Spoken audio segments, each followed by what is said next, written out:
ഇന്നത്തെ റെസിപ്പിയിൽ ഉൾപ്പെടുത്തിയിരിക്കുന്നത് ഇപ്പോഴത്തെ ഈ എരിപൊരിയുന്ന വെയിലത്ത് ഒരു ഫ്രൂട്ട് കസ്റ്റാർഡ് എങ്ങനെ ശരിയാക്കി കാണിക്കാമെന്ന് കാണിക്കുന്നു.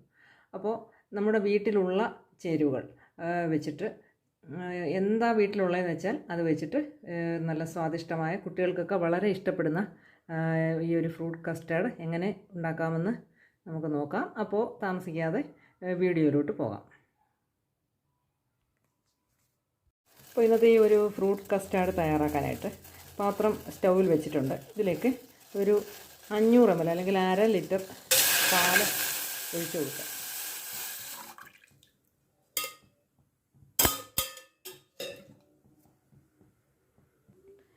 ഇനി ഇതിലേക്കൊരു 4 ടേബിൾ സ്പൂൺ പഞ്ചസാരയും കൂടെ അങ്ങിട്ട് കൊടുക്കാം.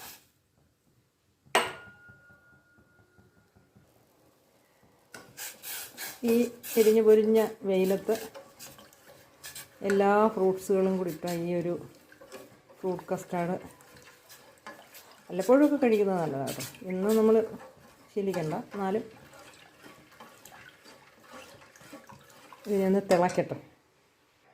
അപ്പോൾ നമ്മൾ പാല് തിളയ്ക്കുമ്പോഴത്തേക്ക് നമ്മൾ വേറൊരു പാത്രത്തിലേക്ക് കുറച്ച് പാലെടുത്തിട്ടുണ്ട്. കുറച്ച് പാലെടുത്തിട്ട് നമുക്ക് ഈ ഒരു കസ്റ്റാർഡ് പൗഡർ ഒന്ന് കലക്കിയെടുക്കണം. ഇപ്പോൾ ഒരു 2 ടേബിൾ സ്പൂൺ കസ്റ്റാർഡ് പൗഡർ ഇതിലേക്ക് അങ്ങ് ഇട്ട് കൊടുക്കാം.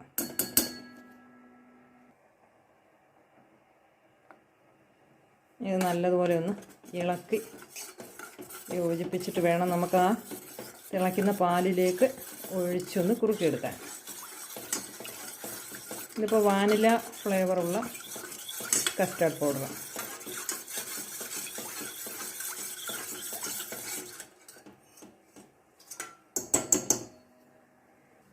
ഇപ്പോൾ ഈ പാല് നല്ലതുപോലെ തിളച്ച് വന്നിട്ടുണ്ട്. അപ്പോൾ നമ്മളാ ഇട്ട പഞ്ചസാര നല്ലതുപോലെ അലിഞ്ഞിട്ടുണ്ട്.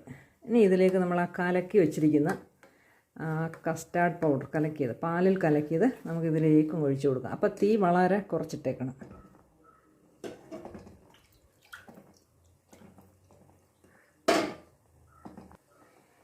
ഇനിയിപ്പോൾ നമുക്ക് ആ കസ്റ്റാർഡ് പൗഡർ കലക്കിയത് നമുക്കിതിലേക്ക് അങ്ങ് ഒഴിച്ചു കൊടുക്കാം. ഇതിലേക്ക് അങ്ങ് ഒഴിച്ചു കൊടുക്കാം.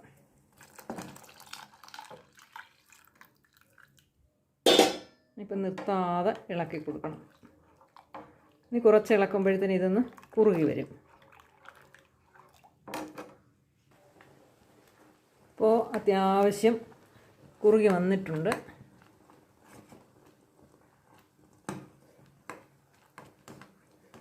ഇത്രയും മതി. ഇനിയിപ്പോൾ ഇതൊന്ന് ചൂടാറിക്കഴിഞ്ഞാൽ ഫ്രിഡ്ജിൽ വെച്ചൊന്ന് തണുപ്പിച്ചെടുത്താൽ മാത്രം മതി. എന്നിട്ട് നമ്മുടെ വീട്ടിലുള്ള ഫ്രൂട്ട്സുകളെല്ലാം ഇതിലേക്ക് ഇടുക.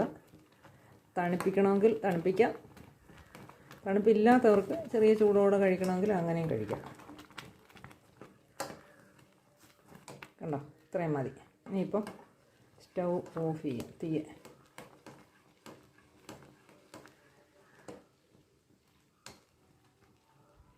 അപ്പോൾ നമ്മൾ ഫ്രൂട്ട് കസ്റ്റാർഡിന് വേണ്ടി തയ്യാറാക്കിയ കസ്റ്റാർഡ് ഇവിടെ തണുത്ത് റെഡി ആയിട്ടുണ്ട്. ഇനി ഇതിലേക്ക് നമുക്ക് ഫ്രൂട്ട്സുകൾ ഓരോന്നോരോന്നായിട്ട് ഇട്ട് കൊടുക്കാം. ആദ്യമായിട്ട് കുറച്ച് അകം ചുവന്ന പേരയ്ക്ക, പഴുത്ത പേരയ്ക്ക ഇട്ട് കൊടുക്കും. ഇനി ഒരു പഴുത്ത പഴം ചെറുതായിട്ട് നുറുക്കിയത് ഇട്ട് കൊടുക്കാം. അതുപോലെ മാതളം ഒരെണ്ണം ഇട്ട് കൊടുക്കാം. അതുപോലെ കുറച്ച് പച്ചമുന്തിരി ഇട്ട് കൊടുക്കാം.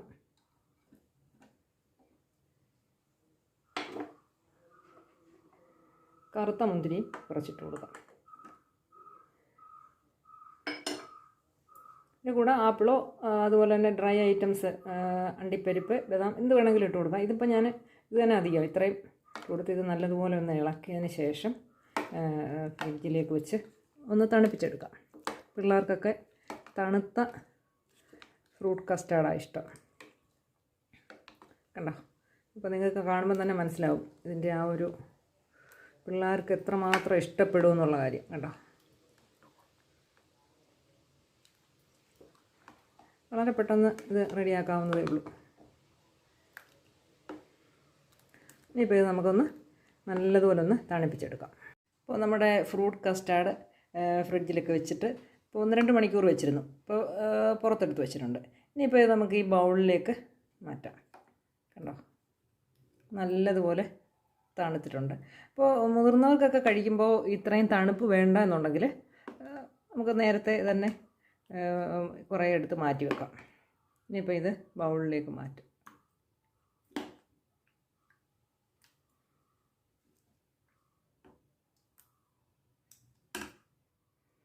കണ്ടോ, ഞാനിപ്പോൾ ഈ ബൗളിലേക്ക് കോരി വെച്ചിട്ടുണ്ട്.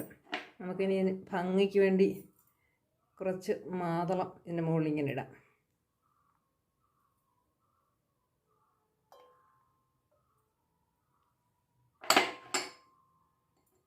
അതുപോലെ തന്നെ കറുത്ത മുന്തിരിയും അങ്ങിങ്ങായിട്ട് ഒന്നിട്ട് കൊടുക്കാം. അപ്പോൾ നമ്മുടെ ഈ കേരളത്തിലൊക്കെ ഇപ്പം നല്ല ചൂട് സമയമാണ്. അപ്പോൾ നട്ടുച്ച സമയത്തൊക്കെ ഇതുപോലെ ഒരു ബൗള് കഴിക്കാം. അപ്പോൾ ഇന്നത്തെ ഈ ഫ്രൂട്ട് കസ്റ്റാർഡിൻ്റെ വീഡിയോ എല്ലാവർക്കും ഇഷ്ടപ്പെട്ട് കാണും. അപ്പോൾ അടുത്ത റെസിപ്പിയിൽ നല്ലൊരു വീഡിയോ ആയിട്ട് കാണാം. അതുവരേക്കും ബൈ.